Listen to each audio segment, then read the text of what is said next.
Ito po ang ating Joe Evolite Tandem Stroller. So finally, nagkaroon na rin po tayo ng isang available stock. Ayan. So paunahan na lang po dito sa lahat po ng naghahanap po sa amin. Ayan. So already washed and ready to use na po ito. Color gray po siya.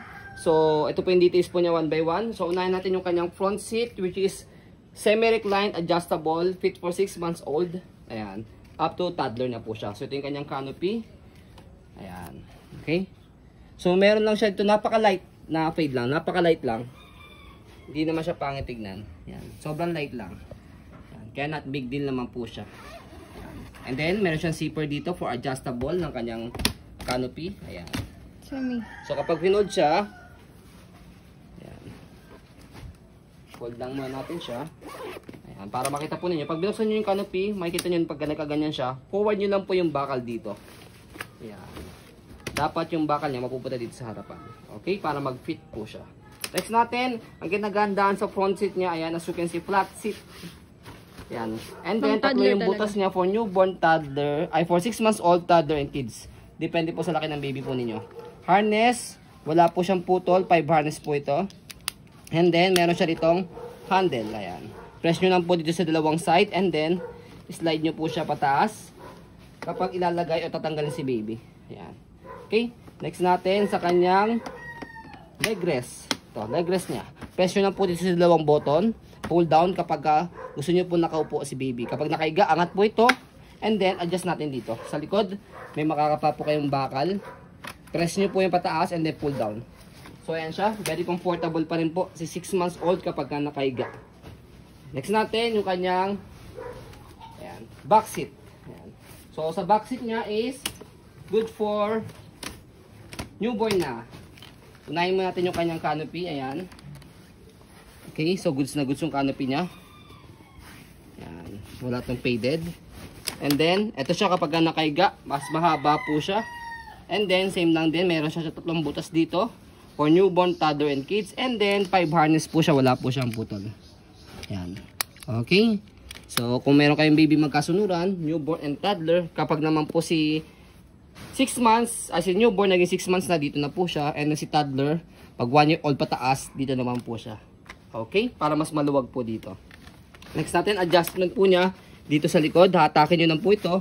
Pag gusto nyo po siyang iupo. Ayan. And then, kapag gusto nyo po siyang higa, press nyo po ito.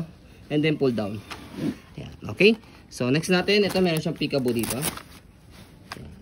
Okay? And then, next natin yung kanyang harapan. Footrest. So, ito yung kanyang tapakan ng paa. And then, yung kanyang gulong. So, yung gulong niya, hindi naman siya inflatable, kaya hindi ito nabubutas.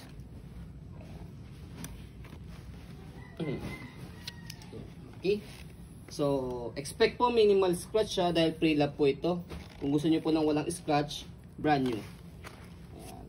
Okay, so yun pa yung body frame niya sa right side. So yan. And then next natin is yung kanyang likod. Stopper. So, goods. And then body frame. I mean, yung basket niya malaki. Marami pwede mailagay. Next natin yung kabilang side ng body frame. Okay.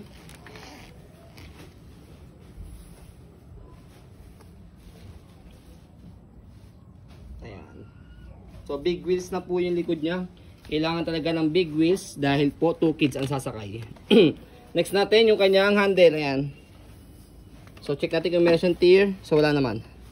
Ito parang dense lang siya. So ayan. So by the way, bago natin siya i-fold, yan, scroll muna natin. To make it sure na wala siyang problem, importante sa kanyang mechanism. Ayan.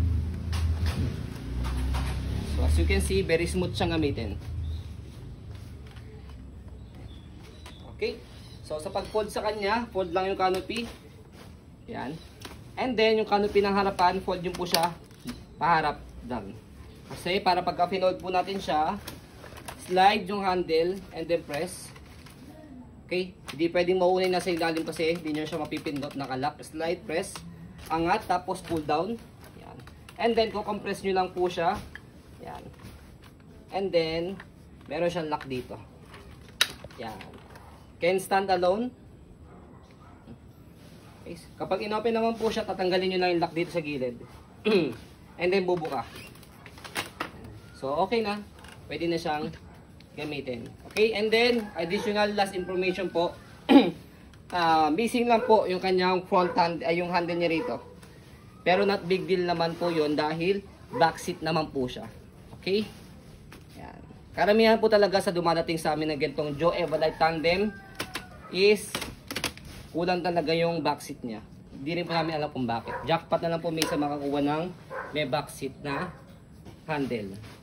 So ayan po ang ating pong Joe Evalite Duo Tandem Stroller. So as you can see, very details po kami sa aking pong pag-video kasi ang aming shop policy, no refund.